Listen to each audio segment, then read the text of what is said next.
to phase 2 of our project. We are getting the framing done. Come check this out. So we've got Jesse here who's doing the framing. So as you can see, just like a normal house, check this out.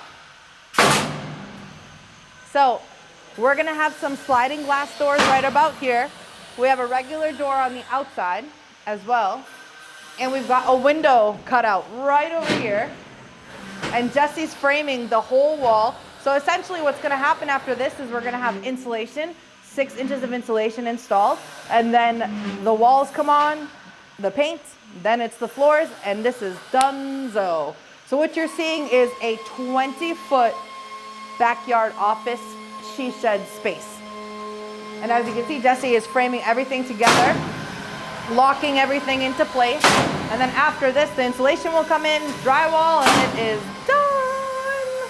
Can't wait to see it. So cool. It's looking great, Jesse. Yes.